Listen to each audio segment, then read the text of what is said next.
जब लड़की बन गई उच्च अधिकारी। आज खुशी एक उच्च अधिकारी है और ऋषि उसी के ऑफिस में बाबू पद पर कार्यरत है।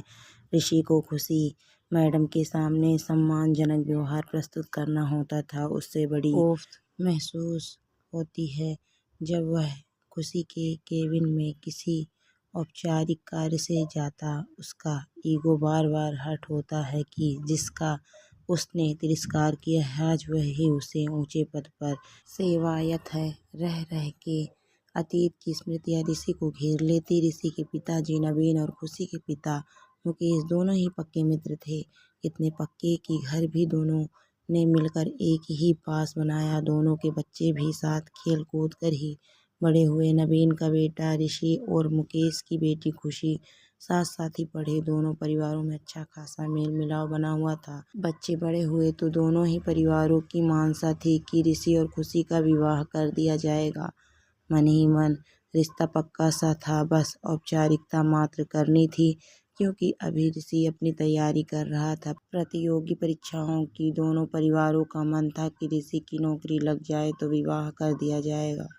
ऋषि के घर पर खुशियों का पारावार ना रहा जब ऋषि का चयन सरकारी बाबू के रूप में हो गया। फिर क्या था, ऋषि के परिवार की टोन ही बदल गई।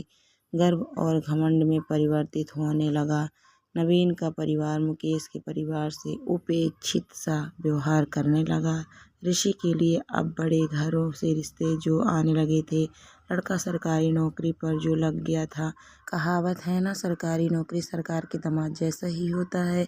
ऋषि के परिवार वालों में बड़े घर से विवाह करने के अरमान जगने लगे थे। ऋषि भी खुशी से काम की व्यस्तता का बहाना बनाकर दूरी बनाने लगा। खुशी समझ रही थी, सब अपने परिवार वालों के दर्द को भी महसूस कर रही थी। आज खुशी ने पक्का निश्चय कर लिया इस बोझ बने संबंध को खत्म करने का।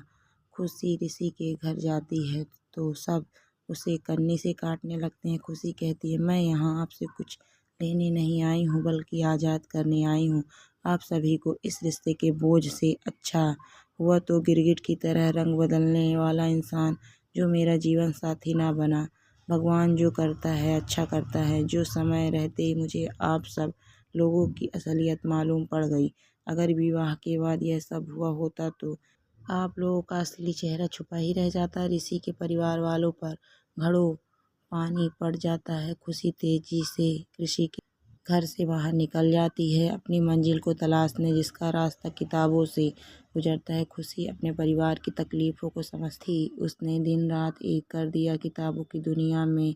2 साल के अथक परिश्रम के पश्चात उसकी मेहनत रंग लाई और उसका चयन उच्च सरकारी सिविल अधिकारी के रूप में हो गया। समय का चक्र देखो कैसे घूमता है। ऋषि का परिवार ऋषि की सरकारी नौकरी पर जो इतना इतरा रहा था आज वही ऋषि खुशी के अधीन कार्यरत था। इसीलिए ऋषि को खुशी के सामने पढ़ने पर शर्मिंदगी महसूस होती। ऋषि के परिवार वालों ने सामने से खुशी के परिवार से दोबारा रिश्ते की बात की लेकिन खुशी ने सख्ती से मना कर दिया। वह किसी ऐसे व्यक्ति की गृह लक्ष्मी नहीं बनना चाहती थी जो जरा सा पद और लक्ष्मी प्राप्त होते ही उससे मुंह फेर गया।